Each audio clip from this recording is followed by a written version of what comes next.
are a key thing when we process videos. And some of the kids think they know all about rap and hip hop. They know all the words. They bounce their heads to the side. You say, what are they actually talking about and why? It's like, ugh, right? Now, they cheat these days, just like me, because you can go to Genius, you can go to Google and see the lyrics, but still what we're looking for is how does that pertain to you? So we walk them through a structure that's typically, what did you see in here? What does it mean? Why are you saying that? And for us, the rationale as to how they make judgments is critical. And what are you going to do about it? Just like Neil's talk it, walk it, right? It's easy to say what violence prevention should be, but how are you going to actually do it in your life today? And that's kind of the prompt and the push. So, of course, we say, well, we can't just talk about the music. We actually have to use one of the videos. And we want to be daring. So it's easy to get a nice conscious one. It's no cursing and no problems and stuff like that. We're like, no. We're going to show gangster rap. Why? Because people are like, you can't use gangster rap in a pro-social program. And we say, oh, yes, you can. If it's selected strategically and used within a structured approach. So we want to show something that we call a blend, meaning that it's really a continuum from what's conscious to gangster in terms of the genres. There's some gangster rap songs which have some very conscious messages that they give in a raw way. And there are some conscious rap songs which you'll hear a little gangster mentality, right? Because people are usually complicated. And we found that usually if it's simplistic or superficial, kids don't respond as well. So we are happy to introduce you to Mr. Meek Mill. And we're going to play this video, Young Black America. Before I start, how many of you have already seen this video?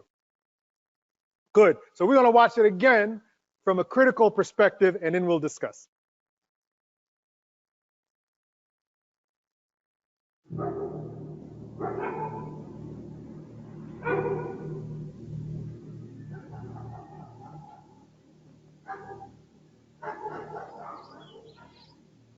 Young Black America, Young Black America.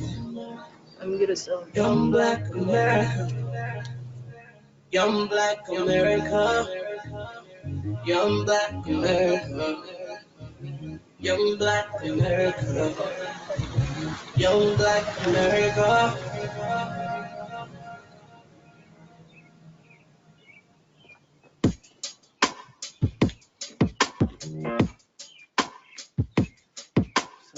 Good, Jay.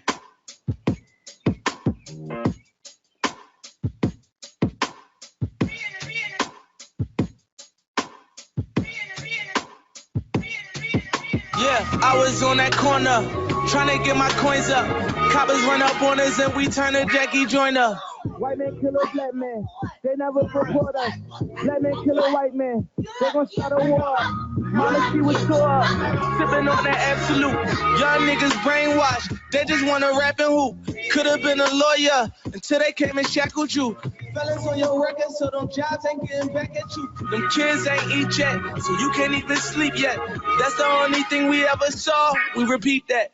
They was playing ball, fought them hard, said I'd be back. Broad day, threw his life away, soon as he clapped. Get that boy a license, made his mama relapse. Damn, they don't understand.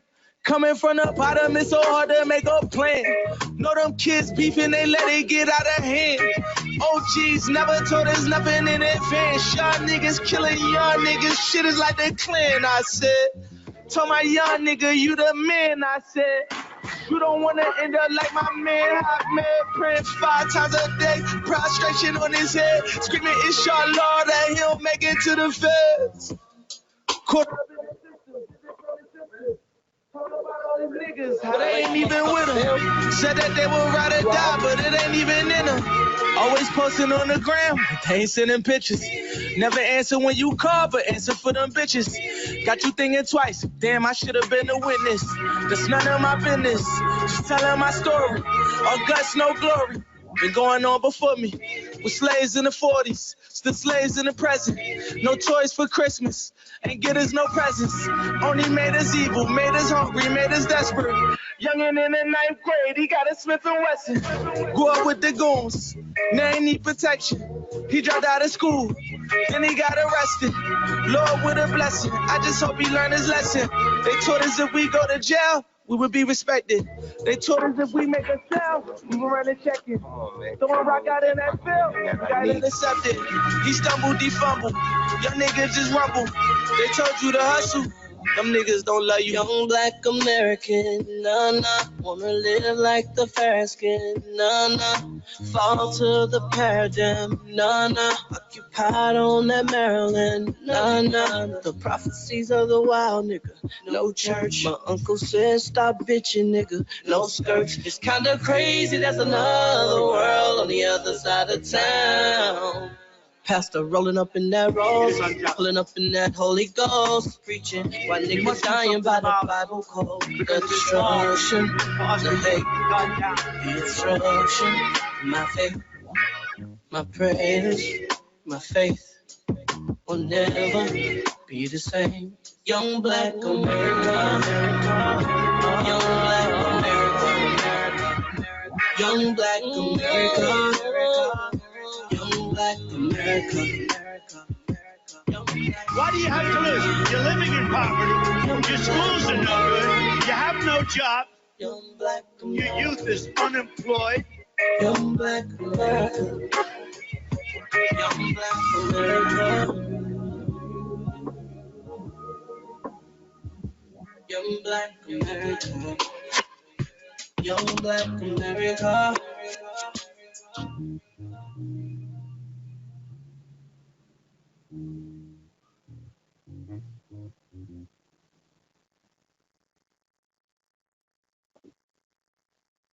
One thing you did not hear in there is a lot of arrogant preaching.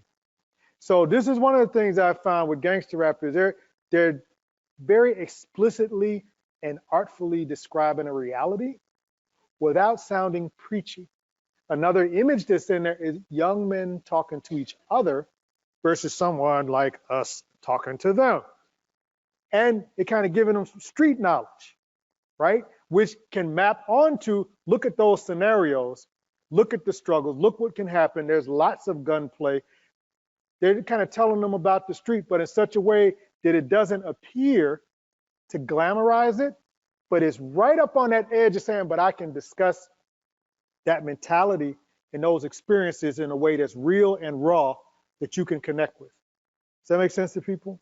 So that's like an example of using what I would call a gangster rap blend, because it is, there's some coarse language, I'll put it like that, right? There's definitely some depiction of violence.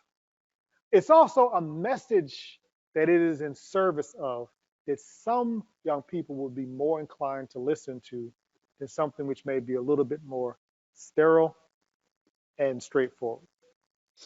Okay, so my name is Mohammed, like Dr. Jalil Abdul was saying, and I'm going to actually give you a bird's eye behind the scenes view rather than a technical aspect as the girls were doing. I grew up in the Middle East, so I firsthand witnessed the impact of violence, trauma, wars, uncertainty around school safety, day-to-day living has on the lives of youth and their families. So when Jill Glenn and Dr. Abdul Adil presented this opportunity to work with my particular population, African-American boys, I jumped on it. You know, it reminded me of why I got into the field of psychology. And it was because I wanted to promote hope and give kids a chance and let them know that there's better days ahead. In regards to Hip Hop Heals for the boys group, just to give you an idea, when the group started, there were only 2 kids, right? And Jill and I were sitting there and we were like, you know, how are we going to recruit kids for our group? And if you know African-American adolescents, they don't really want to talk about their personal lives, especially with teachers or counselors. So the way we taught was we would just say, let's tell them that we're going to be playing some music and we'll have some food. And it's amazing. In a matter of 5 minutes, we have kids going from 2 to 10. And that was my catch. And once I had the kids in the group, that's when we can explore topics about self-identity, resilience, domestic violence, gun violence, pure relationships, platonic relationships, somebody mentioned girls. You know, one of the topics we covered, I remember it was right around Valentine's Day, and we were playing a video by Drake. And it was amazing. Like, I'm not sure if you guys are familiar with the song In Their Feelings. Yes. Really catchy tune.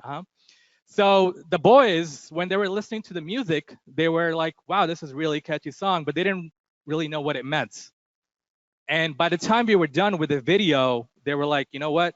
I could finally understand the words, and I can finally feel the music hitting my soul and my heart. And that's when I knew I did a good job, because I wanted to promote a critical way of thinking, not what you're thinking, but how to think. And right after that song, all the boys were like, we want to go ahead and buy a gift for our girls for Valentine's Day.